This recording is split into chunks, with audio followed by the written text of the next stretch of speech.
Hello, I am Glenn from AKA GK Fralin. Okay, I'll try that again. Arrgh.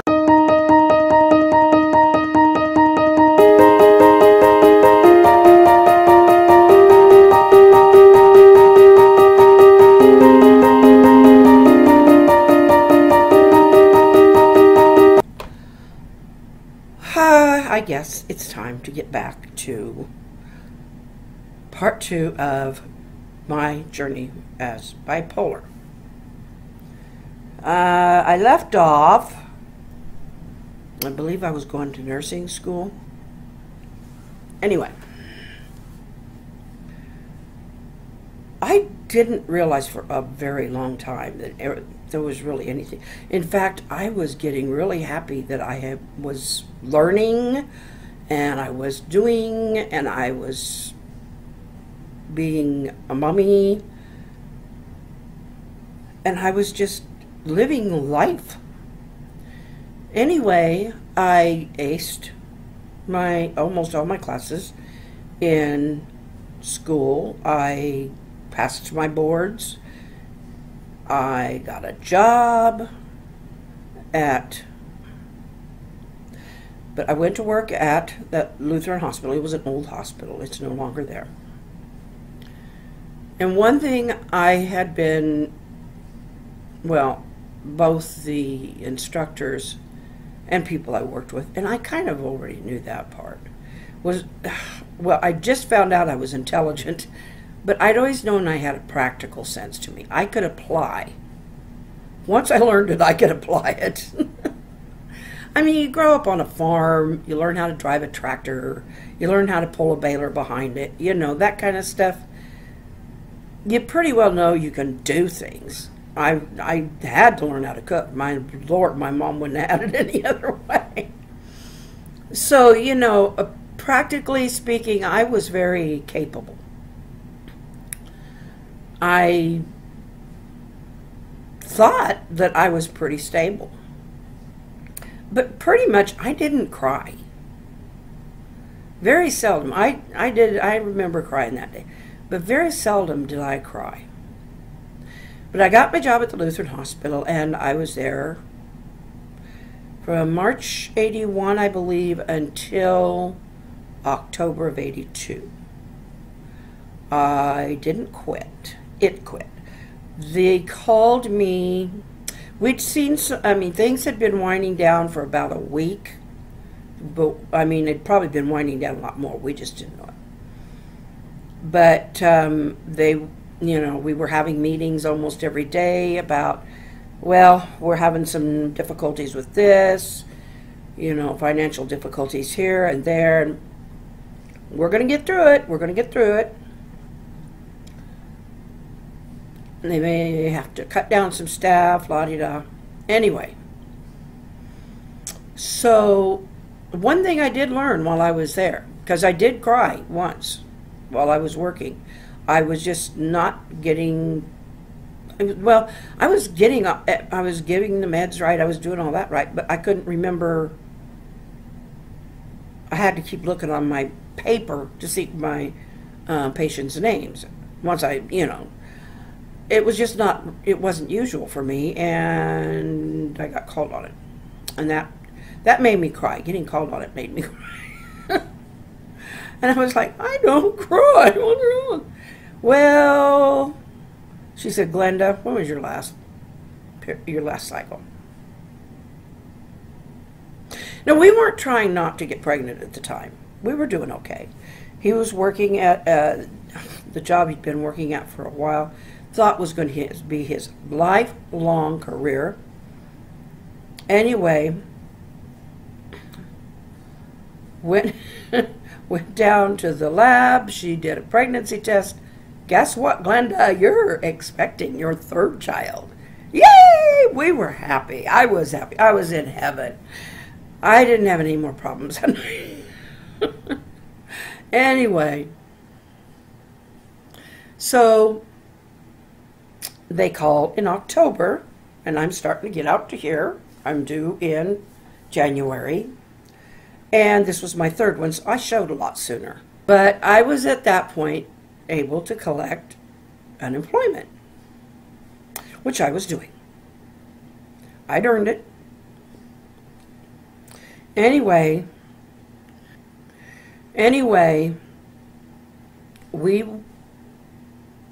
I had the baby in January.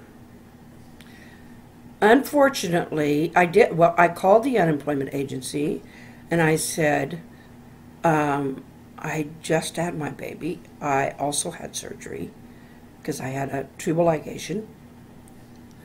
Anyway, I'd had my surgery, and so I wasn't really peppy. I said, for this 1 week, can I make phone calls? Because this was at a time where they were being a little more strict because so many people were drawing unemployment. So they said, sure. We're not ogres. I mean, we'll understand. You had a baby. It's a little hard to just get out and run. Well, whoever the next person was that I talked to wasn't so understanding. No, I didn't get my check the next week. So I called and I said, what's going on? I didn't get my employment check. You didn't go for interviews. I said, I made several phone calls. You have to go in for interviews. I said, okay, let me straighten this out. I called and I talked to somebody there and I told them I just had a baby and I wasn't able to get out very well because I also had surgery, and they said, I don't care. The rule is, the way the rules and policies are now, you have to actually physically show up for the interview or for the application. So, okay, there went my check. Okay, and the reason I didn't get another job right away as an LPN, there were probably 50 LPNs put out of work, and from there, and let's just say I was kind of the bottom of that list because I hadn't been out of school that long. So anyway, keep going on through life here, and I think I'm doing okay. I have my days. Okay, no job from Lutheran, lost my unemployment. I've had the baby. She's sweet as can be. But we're down to one income. And my husband wants to sell the house. His mom's health was getting bad. And because she was a very brittle diabetic. And her husband had recently divorced. And I don't really know what all went with that, but he was close to his stepdad, and so that was kind of sad. Although he still talked to his stepdad, but he wanted to be close to his mom. And I understood that, And so anyway, we moved down here to Wymore, and so anyway, we bought a big house. I mean, big house. Liked it, though. I hated it for a long time. And then we finally got to fixing it up. But we moved a couple times. Excuse me. And this is where I think a lot of my bipolar was showing up that I just wasn't recognizing. Because I was constantly got to change this. I don't like this. We just got to move. I can't stand it anymore. We just got to move. I think that was one way of getting through a depression or getting around a depression or something, was we had to move. So we'd buy another place. We'd fix it up. I mean, we kind of flipped them. Didn't make much. Well, I'll take that back. We didn't make anything on the one, although we did get rent out of it. Then we came back to Wymore. Later on, we bought an acreage, which had always been my dream, being a farm girl. But it was kind of late to be buying it because son was growing up. Oldest daughter was out of the house, and so it was just the three of us. Anyway, this was when things started happening. Not long before moving, my sister had always had a dream, nothing wrong with a dream. She had always had a dream of being a performer. And she wanted to be part of a group. And there was another couple that we were acquainted with, all of us, and she was good at, she was a good singer, good with the keyboards. He was learning. Anyway, things started going wrong.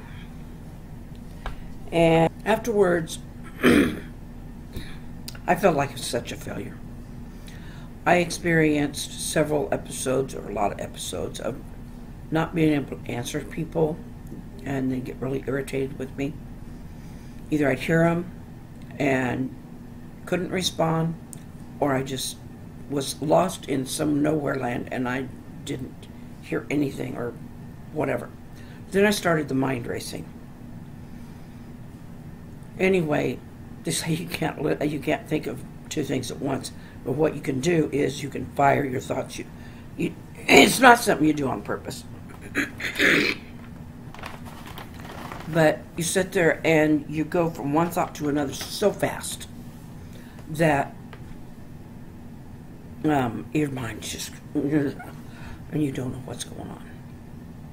Now, the part where I was not understanding or hearing, and I was really irritating the family, that was later I found out it was a dissociative disorder. The lack of sleep, the feelings of failure, the mind racing, those were all the beginnings of a very deep depression. I'd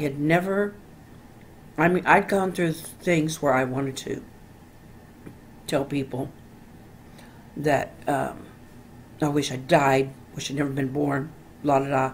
Never would do anything about it. It was just a way of venting. And this time things started getting worse. I actually started getting ideas of how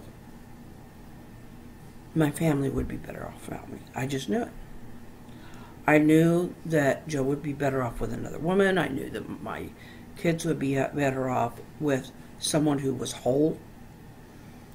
I had been through this with my own mother. I never told that part of it, but she had gone through a lot of phases of just emotional problems. Anyway, and I had gone through so much trauma over that I just didn't want to put my kids through it. And anyway, we got to the point where I went to the doctor. Nothing was physically wrong. And started seeing the psychiatrist after about 4 visits. I couldn't take it anymore. And I went in and I said, this has got to change. Something's got to happen. I mean, I'd even been in the bathroom, shut myself in, and been kicking the wall trying to stop the racing thoughts. And he said, Glenda, you're manic and you're going in the hospital. That was my first incident of going in the hospital for this condition. And there's a lot more to tell, but I can't do it right now because I have run out of time. And I hope if you're listening to me, my experience has helped you. But every experience is different. So I just want to say there's another end. And I love you. I care about all of you. I hope you know that by now. And I will see you tomorrow because it's another day. So hasta mañana.